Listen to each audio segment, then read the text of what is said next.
आप सबको जय मसीह। मैं सर्वशक्तिमान परमेश्वर का धन्यवाद करता हूँ आज के दिन के लिए, सुंदर समय के लिए, कि आज का दिन परमेश्वर ने फिर से बनाया और फिर से इस पृथ्वी पर हम सब भाई बहनों की आंखों खोला है।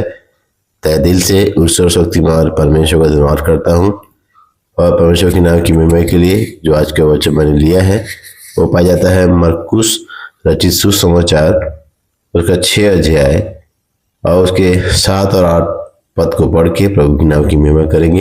देखिए, प्रभु का वचन कहता है कि और वह 12 को अपने पास बुलाकर उन्हें दो दो करके भेजने लगा और उन्हें अशुद्ध आत्माओं पर अधिकार दिया और उसने उन्हें आज्ञा दी कि मार्ग के लिए लाठी छोड़ और कुछ न लो, न तो रोटी, न झोली, न पटुके में पैसे। सो इस वचन के द्वारा प्रभु बोले और बातचीत करे। मैं अपनी मानसिक बुद्धि को, समझ को, ज्ञान को क्रूस की किलम जड़ता हूँ और ज्ञान प्रकाश की आत्मा प्रभु यीशु मसीह से मांग लेता हूँ। देखिए, परमेश्वर का वचन हमको बताना चाहता है कि वो किनको बुलाया। तो आज का वचन जो है ये बुलाहट के ऊपर में कि परमेश्वर किनको बुलाता है और किनको बुला करके वो बुलाहट के अनुसार चलाना चाहता है। तो कुछ बातों को प्रभु की महिमा कर देखेंगे। कहता है प्रभु का वचन की और वह 12 को अपने पास बुलाकर उन्हें दो दो करके भेजने लगा। तो उस समय 12 चेले थे जिनको प्रभु ने बुलाया था और उन्हें दो दो करके भेजता रहा। तो क्यों भेज रहा है? हमको बुलाया है तो क्यों हमको बुलाया है, इसको हमको गौर करना है आज। तो हमको इसलिए बुलाया है, इसलिए भेज रहा है कि हम अशुद्ध आत्माओं पर इस पृथ्वी पर अधिकार रख सकें। देखिए, परमेश्वर वचन को बताना चाहता है कि इस पृथ्वी पर कई ऐसी अशुद्ध आत्माएं हैं जिन पर हमें प्रभु अधिकार देना चाहता है और ये पावर देना चाहता है। तो इसलिए हमको वो बुलाया है क्योंकि अशुद्ध आत्माओं द्वारा हमने बहुत पाप किए इस पृथ्वी, बहुत पाप। इतना पाप बढ़ गया इस पृथ्वी पर कि आज इस पृथ्वी पर अब पाप को कोई रोक नहीं सकता, कोई नहीं रोक सकता। इसलिए अब नया एक संसार प्रभु को फिर से बनाना पड़ेगा, सबका न्याय करना पड़ेगा क्योंकि इतना अस्त व्यस्त हो चुका है। एक बार नूह के समय में ऐसी नौबत आई थी, अब फिर से एक बार नौबत प्रभु के सामने में आ गई है। तब वो कब आएगा इसको हम नहीं जानते, लेकिन वो शीघ्र आऊंगा ये उसने कहा है। तो हमको वो इसलिए बुलाया है कि हम अशुद्ध आत्माओं पर अधिकार रखें। तो इस पृथ्वी पर चेलों को बुलाता है वो। तो जो केवल चेला बन करके अपने गुरु की बातें सुनते हैं, उसी की मानते हैं, उसी के अनुसार चलते हैं, उन्हीं को यह अधिकार देता है, परमेश्वर का वचन कहता है। फिर 8 पद कहता है कि दूसरा जिस काम के लिए बुलाया है प्रभु, कि कैसे लोगों को बुलाया है और कैसे लोगों को पसंद करता है। और उसने उन्हें आज्ञा दी कि मार्ग के लिए लाठी छोड़ और कुछ न लो, न तो रोटी, न झोली, न पटुके में पैसे। देखिए, ये वचन हमको सिखाना चाहता है, आज पवित्र आत्मा हमको सिखाना चाहता है कि प्रभु ने आज्ञा दी थी। क्या आज्ञा दी है? कि लाठी छोड़ और कुछ न लो।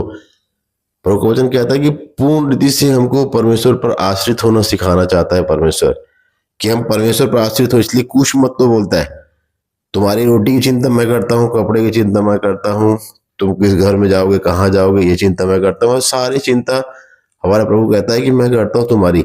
इसलिए कहता है कि कल की चिंता मत कर, कल अपनी चिंता खुद कर लेगा। तो प्रभु का ये वचन हमको सिखाता है कि हमको पूर्ण रीति से हमको प्रभु पर आश्रित रहना चाहिए। आज लोग जो है झोली फैला रहे हैं, आज जो लोग हैं दशवांश का प्रचार कर रहे हैं, सिर्फ पैसे का प्रचार कर रहे हैं, आशीष का प्रचार कर रहे हैं, बस यही इस पृथ्वी पर चल रहा है बहुत सारी भीड़ में। तो प्रभु धन्यवाद करते हैं कि प्रभु ने उन भीड़ों से हमको अलग किया है और अशुद्ध आत्माओं पर अधिकार देने के लिए इस पृथ्वी बुलाया है। तो सबसे पहले जब हम चेला बनेंगे तो उसकी पहली शर्त है कि हमको पूर्ण रीति से वो अपने गुरु पर आश्रित रहता है। चेला जो होता है अपने गुरु पर आश्रित रहता है।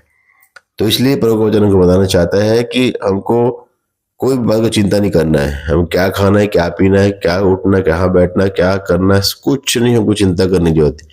हम जब प्रभु पर आश्रित हो जाएंगे तो वो हमको उठाएगा, बैठाएगा, चलाएगा, क्योंकि सब कुछ तो उसी का है, हम भी उसी के हैं, संसार उसी का है, सब कुछ उसी का है। सब उसके कंट्रोल में है। और इस अधिकार को आदम ने शैतान को दे दिया था, दुष्ट आत्मा को दे दिया था, लेकिन वही अधिकार अब मेरे को और आप सबको भी वो देना चाहता है। तो उसकी बुलाहट को हमको समझना है। तो हमको पूर्ण रीति से पहला काम ये करना है कि प्रभु यीशु मसीह पर आश्रित होना है, पवित्र आत्मा पर आश्रित होना है, वचन पर आश्रित होना है, स्वर्ग पर आश्रित होना है। इसलिए प्रभु वचन हमको आज बताना चाहता है। अब दूसरी भीड़, कौन सी भीड़ को पसंद करता है, किनको और बुलाता है? तो पहला चेलों को बुलाता है, उनको अपने ऊपर आश्रित रहना सिखाता है कि हम परमेश्वर पर पूर्ण रीति से आश्रित हुए। और दूसरा किसको बुलाता है? देखिए उसी का मरकुस 6 अध्याय और उसके 34 पद में लिखा है, उसने निकलकर बड़ी भीड़ देखी और उन पर तरस खाया, क्योंकि वे उन भेड़ों के समान थे जिनका कोई भी रखवाला न हो, और वह उन्हें बहुत सी बातें सिखाने लगा। देखिए किनको सिखाता है, दूसरे नंबर पे किनको सिखाता है, किनको अपने ऊपर आश्रित रखना सिखाता है, किनको उठना बैठना चलना फिरना सिखाता है, सब बातें सिखाता है। किनको सिखाता है? उसने निकलकर एक बड़ी भीड़ देखी, कहता है, और उन पर तरस खाया। अब भीड़ पर तरस किसको देके खा रहा है? क्योंकि वे उन भेड़ों के समान थे जिनका कोई रखवाला नहीं है। देखिए प्रभु वचन कहता है, जब इस पृथ्वी के सारे दरवाजे बंद हो जाते हैं, मंदिर, मस्जिद, चर्च, गुरुद्वारे के सारे दरवाजे जब बंद हो जाते हैं, कोई भी दरवाजा जब नहीं खुला रहता है, तो प्रभु वचन कहता है कि एक ऐसा दरवाजा खुलता है, वो प्रभु यीशु मसीह का दरवाजा है। देखिए प्रभु यीशु मसीह का दरवाजा है वो। उसे निकलकर बड़ी भीड़ देखी और उन पर तरस खाया। क्यों तरस खा रहा है? क्योंकि वे उन भेड़ों के समान थे जिनका कोई रखवाला नहीं, कोई चरवाहा नहीं, कोई भी उनको गाइडलाइन करने वाला नहीं, कोई भी नहीं है। देखिए जब हम सब कुछ हार जाते हैं, मैं भी एक समय में सब कुछ हार गया था, तो आखिरी दरवाजा प्रभु यीशु मसीह का बचा हुआ था। और उस दरवाजे में आज तक मैं 2009 से लेकर के 2026 में पहुंच चुके हैं। मैं आज तक इस 17 सालों में निराश नहीं हुआ। प्रभु ने कभी भी मुझे निराश होने नहीं दिया। हम निराश तब होते हैं जब हमको कुछ पता नहीं होता है, हम प्रभु के साथ में कैसे चलें, कैसे बैठे, कैसे उठे नहीं जानते, इसीलिए हम निराश होते हैं। लेकिन मेरा वायदा है कि अगर जिस दिन आप प्रभु के साथ में उठना बैठना चलना फिरना सीख जाएंगे, तो फिर कभी निराश नहीं होंगे, कभी निराशा आपको नहीं घेरेगी, कभी आपके अंदर में अविश्वास नहीं आएगा। एक समय में चेले अविश्वास में थे, लेकिन एक समय में ऐसा आया कि वही चेले जो है प्रभु के लिए मरने की भी तैयार हो गए। पतरस उल्टा लटक गया। इसलिए बहुत सारी बातें हमको बताता है प्रभु। कोई पथराव करके मार दिया गया, कोई बीमारी से मर गया, किसी को कुछ सजाएं मिली। इब्रानियों में जाके हम पढ़ सकते। तो इसलिए इस पृथ्वी पर रहकर वो कहता है कि किनको वो सुनाता है, किनको सिखाता है, किनको समझाता है, उनको जिनका कोई भी रखवाला नहीं होता है। मतलब वो खुद रखवाला, यीशु मसीह रखवाला बनता है उनका। और कहता है कि जो प्रभु यीशु मसीह को अपना चरवाहा बनाते हैं, रखवाला बनाते हैं, उनसे वो बातें करता है। तो दूसरी भीड़ उनसे बातें करता है जो किसी के ऊपर डिपेंड नहीं रहते हैं, सिर्फ और सिर्फ प्रभु यीशु मसीह पर डिपेंड। इसलिए प्रभु यीशु मसीह ने अपने पर डिपेंड होना हमें सिखाया है। तो इसलिए प्रभु यीशु मसीह पर डिपेंड हो जाइए, उसी के साथ उठिए, उसी के साथ बैठिए, उसी के साथ सब काम कीजिए। प्रभु वचन कहता है कि वो कमाल का एक ऐसा हमको संसार देगा जिसमें शैतान कभी प्रवेश करने नहीं पाएगा, प्रभु वचन कहता है। तो इसलिए प्रभु वचन कहता है कि 2 पड़ोसी हमारे पाए जाते हैं, एक बुरा पड़ोसी और एक अच्छा पड़ोसी। तो अभी तक 33.5 साल तक मेरे जीवन में वो बुरा पड़ोसी रहा। इसलिए नशे से लेके, बुराई से लेके, व्यभिचार से लेकर के हरे पाप वो करवाया। लेकिन जब 2009 में प्रभु यीशु मसीह एक अच्छा पड़ोसी मुझे मिला, तो मैं जब उसके वचन के अनुसार चलने लग गया, उसकी बातों के अनुसार मैं अपने जीवन को ढालने लग गया, तो प्रभु का वचन मुझे और भी मजबूत किया और मुझे फिर भला करना सिखाया। तो जो अच्छा हमारा पड़ोसी है वो प्रभु यीशु मसीह है। वो हमको अच्छा करना सिखाता है, प्रेम करना सिखाता है और बुराई से दूर रहना सिखाता है, चर्च मंदिर गुरुद्वारे से दूर रहना सिखाता है। वो कहता है कि मैं हाथ के बनाए हुए मंदिर में नहीं रहता हूँ।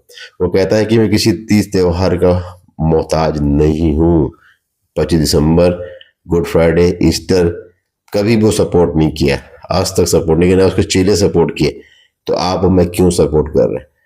तो अगर हम गलत सपोर्ट कर रहे हैं, गलत पड़ोसी का हम साथ दे रहे हैं, तो हमारा पड़ोसी अच्छा पड़ोसी यीशु मसीह आपके मेरे जीवन में इंटरफेयर नहीं करता। तो इसलिए यीशु मसीह आपको मिला है, अच्छा पड़ोसी मिला है, जो कहता है मार्ग सत्य जीवन मैं ही हूँ, बिना मेरे द्वारा कोई पिता के पास नहीं जा सकता। तुम सत्य को जानोगे, सत्य तुम्हें स्वतंत्र करेगा। इसलिए आज वो आपको स्वतंत्र करना चाहता है, मेरे को स्वतंत्र करना चाहता है कि मैं उस पर पूर्ण आश्रित हो जाऊं, उसका चेला बनकर चलूं और कोई भी रखवाला ना रखूं, सिर्फ और सिर्फ यीशु मसीह मेरा रखवाला मैं बोलूं। वही मेरा चरवाहा है, वही मेरा पास्टर है, वही मेरा पुरोहित है, वही मेरा इवेंजलिस्ट है, वही मेरा डॉक्टरेट है, वही मेरा पोप है, सब कुछ वही है। ऐसे लोगों को वो गार्जियन बनता है, ऐसे लोगों को गार्जियन बनता हो, ऐसे लोगों का वो अधिकारी बनता है। तो इस पृथ्वी पर प्रभु यीशु मसीह हमारा गार्डियन बन के चलना चाहता है, हमारे अगुआ बन करके, हमारा गुरु बन करके वो चलना चाहता है, हमारा चरवाहा बन के चलना चाहता है। तो अगर मैं उसको चरवाहा मान रहा हूँ, अगर उसको अपना गुरु मान रहा हूँ, अगर उसको अपना रखवाला मान रहा हूँ, उस पर भरोसा कर रहा हूँ, उस पर विश्वास कर रहा हूँ और जो वो कह रहा है वही काम कर रहा हूँ, तो परमेश्वर वचन कहता है कि वो अच्छा पड़ोसी मेरे साथ में अच्छा बर्ताव करता है और बुरा पड़ोसी मेरे को उस अच्छे पड़ोसी से हमेशा लड़वाने की कोशिश करेगा, उससे दूर होने के लिए कोशिश करेगा। लेकिन मुझे उस अच्छे पड़ोसी यीशु मसीह के साथ में रहना है, उसी को रखवाला बोलना है, उसी को चरवाहा बोलना है और उसी पर मुझे आश्रित रहना है। जो वो कहेगा वही काम हमको करना है। तो इसलिए परमेश्वर का वचन आज हमें सिखाता है कि ऐसे लोगों को वो बुलाता है। तो पहला जो चेले बन करके चलते हैं और उसकी आज्ञाओं को मानते हैं, पूर्ण उस पर आश्रित होते हैं, और एक ऐसी भीड़ को वो सिखाता है, समझाता है, जो उस पर आश्रित हो जाते हैं, वो जो उस भेड़ों के समान होते हैं जिनका कोई रखवाला नहीं होता है। तो जिसका कोई नहीं होता है उसका प्रभु यीशु मसीह होता है, इसलिए उस पर हमको विश्वास करना है, उसी के अनुसार हर काम करना है, प्रभु वचन कहता है। तो और भी बहुत सारी बुलाहट प्रभु ने मुझे सिखाई है, और भी प्रभु जब अगुवाई करेगा तो नेक्स्ट वीडियो में उन सब बुलाहटों को मैं लेकर के आऊंगा। तब तक के लिए ये वचनों के द्वारा प्रभु को आशीष दे। जय मसीह।